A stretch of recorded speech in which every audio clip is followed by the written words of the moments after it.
자, 먼저 자기장이 무엇인지 한번 봐볼게요. 자기장. 자, 자기장이 뭐냐?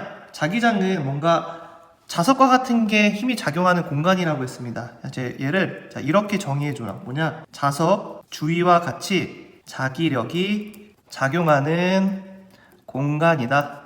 자, 자기력이 작용하는 공간인데 자석의 주위와 같이 자기력이 작용하는 공간을 자기장이라고 불러줍니다. 자, 그러면 도대체 방향은 어떻게 되냐? 자기장의 방향은 어떻게 되냐?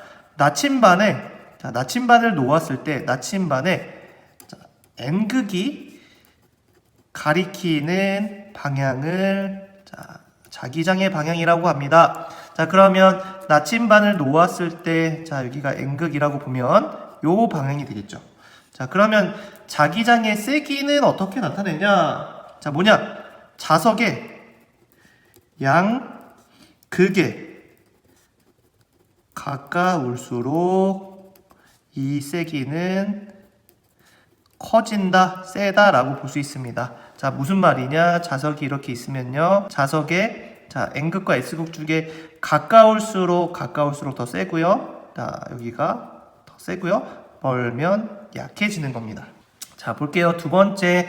자, 그러면 이런 자기장을 나타내는 방법을 자기력 선이라고 하고요. 선으로 나타내주는데 이 자기력 선을 쓰는 이유는 뭐냐? 눈에 보이지 않는 자기장을 선으로 나타낸 것입니다. 자, 왜냐? 실제로 보이지 않기 때문에 자기력 선으로 나타내죠. 자, 이렇게 하지 않고 초등학교 때는 우리 보통 철가루를 통해서 자기장을 확인했습니다. 근데 철가루가 없을 때는 철가루를 항상 표현할 수 없기 때문에 자기장은 눈에 보이지 않기 때문에 선을 그려서 나타내고요. 자, 예를 들면 이렇게 나타냅니다. 요렇게 나타내죠. 그래서 선으로 나타낸 자기장을 선으로 나타낸 걸 자기력 선이라고 불러주고요. 자, 얘 특징 한번 봐볼게요. 뭐냐? N극에서 S극 쪽으로 이동한다. 이렇게 그려야 됩니다. 또 끊어지거나 교차하는 부분이 있게 되면 안 됩니다. 자, 그다음에 세 번째는 어떤 특징이 있냐면요. 자기력선이 촘촘할수록 세다. 자, 엉성한보다 촘촘한 게 훨씬 더 세다는 겁니다. 자, 그럼 이제 중요한 거 3번부터 볼 건데요. 자, 3번부터 잘 한번 보면서 이해해 보도록 합시다. 자, 세 번째 도선 주위에 자기장이 어떻게 생기는지 볼 거예요. 도선 주위에 자기장이 어떻게 생기는지 볼 건데, 자, 선생님이 도선 주위의 자기장은 어떻게 나타낸다고 했었냐면요. 자, 손이 이렇게 있으면 이 손의 엄지손가락이 전류가 흐르는 방향이고요. 자기장은 이렇게 됩니다. 자, 이게 이제 무슨 뜻인지 한번 봐볼게요. 자, 볼게요. 자, 예를 들면 도선이 이렇게 있다고 봅시다. 자, 그리고 여기에 이 도선에 흐르는 전류는 이렇게 흐르고 있다라고 볼게요. 이렇게. 자, 그러면 이때 자기장은 어떻게 생기냐면요. 이렇게 엄지 방향으로 지금 전류가 흐르고 있으면 자기장은 이렇게 생깁니다. 즉, 자기장의 방향은 이렇게 돌고 있다라고 보면 돼요. 자, 근데 이 자기장의 방향이 지금 이렇게 돌고 있지만 여기에 어떤 판이 있다라고 생각하고 한번 나타내 볼게요.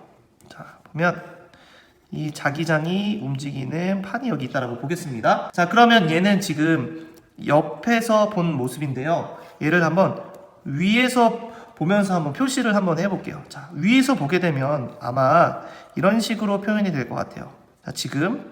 자, 얘가 지금 도선이죠. 자, 위에서 보면 이렇게 돼 있는 얘가 이렇게 자기장이 가고 있는데 지금 이렇게 보이는 거예요. 자, 옆에 있는 거는 지금 이렇게 보고 있는데 위에 있는 거는 지금 이렇게 보고 있다라고 생각하면 됩니다.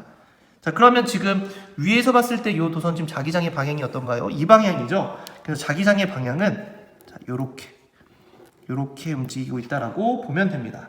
자, 근데요. 도선 주위에 자기장이 얘만 있는 게 아니에요. 뭐가 있냐면요. 원형 도선이라고 하는 도선이 원형 도선 형태로 생긴 원형 도선 주위의 자기장도 조금 어려운 문제로 많이 나옵니다. 그래서 한번 선생님이 설명을 한번 해볼게요. 원형 도선이라고 하면 이런 거예요. 뭐냐? 이렇게 도선이 꺾여져 있습니다. 꺾여져 있어요. 자, 한번 얘를 여기다가 표시 한번 해볼게요. 이렇게 자기장이 흐르는 그 면을 확인해야 되니까 이렇게 표기하고요. 자, 원형 도선 이렇게 원형 도선은 굽어진 거고 이렇게 흐른다고 보겠습니다. 자, 이때 흐르는 전류는 자, 요렇게 흐르고요. 자, 요렇게 흘러서 이렇게 하겠죠? 자, 이렇게 흘러서 이렇게 간다라고 가정하고 보겠습니다. 자, 그러면 이 원형 도선 주위에는 여기도 있고요. 자, 요런 데가 있겠죠. 자, 지금 자기장이 흐르는 방향이 얘를 반으로 나눠서 자, 오른쪽과 왼쪽이 다르기 때문에 자, 원형 도선의 주위의 자기장은 조금 고난이도 문제가 될 수 있습니다. 자, 근데 똑같아요. 뭐냐? 지금 잘라서 보면은 자, 지금 요렇게 도선이 밑에서 위로 올라오고 있죠. 그러면 직선 도선에서 이렇게 도선 주위에 자기장이 생기는 이 면과 같다라고 볼 수 있습니다. 자, 무슨 뜻이냐? 자, 밑에서 위로 올라오고 있으니까 지금 전류 이렇게 올라오고 있어요. 자, 주변에 자기장이 이렇게 되고 있습니다. 자, 그러면 자기장의 방향은 자, 요렇게 흐르고 있겠죠. 자, 요렇게 흐르고 있을 거예요. 맞죠? 자, 그러면 이쪽을 보겠습니다. 이쪽은 반대예요. 밑으로 내려가고 있어요. 밑으로 내려가고 있죠. 자, 원형 도선이 오른쪽에서는 이렇게 올라가고 있으면 전류가 위니까 이렇게 있지만 자, 이쪽 방향입니다. 밑에 방향입니다. 그러면 자, 지금 이렇게 흐르는 게 아니고 자기장의 방향이 어떻게 흐르고 있냐면요. 이렇게 가고 있습니다. 이렇게 가고 있죠.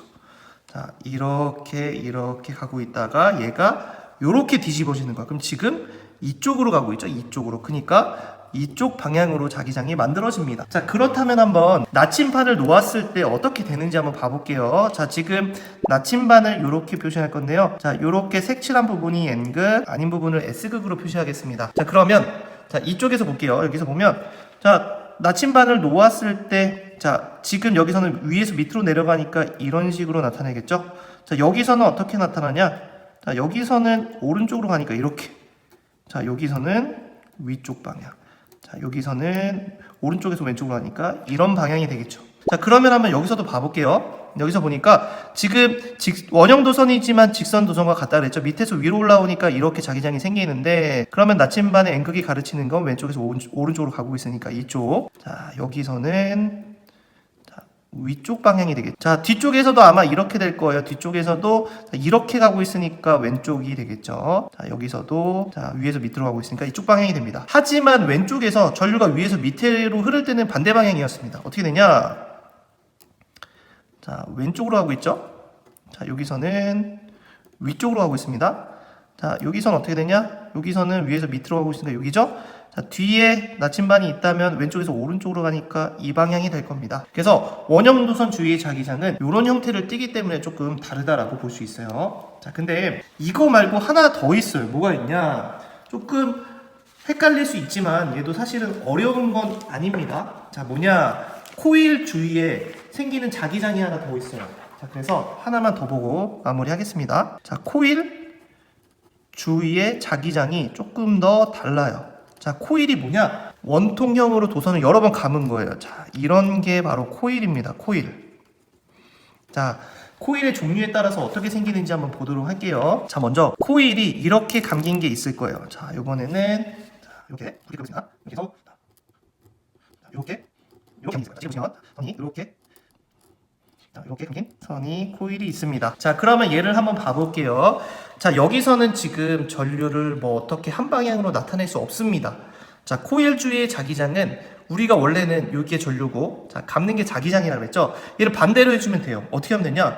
자, 얘가 전류고요. 얘를 자기장으로 해주면 됩니다. 자, 원래 이렇게 나눌 수 있어요. 뭐냐? 자, 원형 도선과 직선 도선 여기 위에 있는 이 두 가지는 우리가 자, 보면 엄지가 이렇게 있고요. 자, 엄지의 방향이 있고요. 그 다음에 자, 손이 이렇게 있습니다. 그러면 여기서 이 방향이 자, 전류의 방향이었고요. 그 다음에 네 손가락이 감고 있는 이 방향이 자기장의 방향이었어요. 근데 코일에서는 좀 다릅니다. 코일에서는 어떻게 되냐? 지금 손이 이렇게 있고요. 이렇게 있다고 보면 이 코일에서는 얘가 자기장의 방향이고 자, 감는 이 방향이 전류의 방향입니다. 왜냐?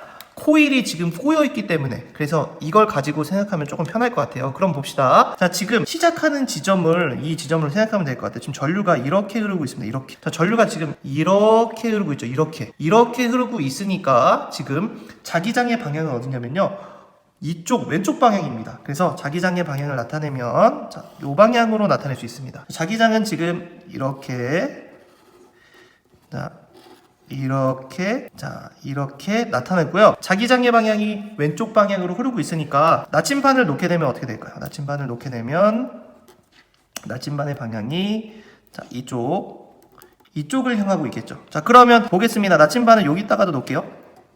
여기다가도 놓으면 그 나침반이 자, 보시면 그 나침반이 자, 지금 방향이 이렇게 가고 있으니까 나침반의 N극의 방향이 오른쪽으로 이렇게 흐르게 됩니다. 자 근데 하나 조금 다른 게 하나 더 있어요. 자 뭐가 있냐? 자 얘 말고 지금 도선이 지금 이렇게 가고 있죠. 근데 도선의 전류 방향이 이렇게 흐르는 경우가 있어요. 이렇게. 자, 지금 이 네 손가락만 볼게요. 얘는 이렇게 흐르고 있습니다. 이렇게 흐르고 있는데, 자, 얘 말고 이렇게 흐르는 거 말고 뒤집어서 이렇게 흐르는 경우도 있어. 자, 뭐냐? 이런 식으로 한번 그려볼게요. 자, 이렇게 흐르는 경우가 있습니다. 지금 보시면 도선이 지금 자, 요렇게 흐르고 있죠? 자, 이때 흐르는 전류의 방향은 같지만 자, 지금 이렇게 흐르냐 차이기 때문에 지금 보세요. 얘 같은 경우는 요렇게 흐르니까 지금 전류의 방향이 왼쪽이지만 얘 같은 경우는 요렇게 흐르니까 오른쪽이 되겠죠? 그래서 나타내 보면 자기장의 방향은 요렇게 되고요. 요렇게 되고요. 요렇게 되고요. 자, 그러면 돌아서 오겠죠? 자, 요렇게. 자, 요렇게 오겠죠? 그러면 똑같이 한번 나침반을 자, 가져가서 확인해 보면 방향이 오른쪽 이번에는 왼쪽 방향이 되겠죠. 그러면 이 두 가지가 다르다는 것을 알 수 있습니다. 자 그러면 이 자기장의 방향을 정확하게 알 수 있겠죠. 자 이 내용을 꼭 잊지 말고 잘 보도록 합시다.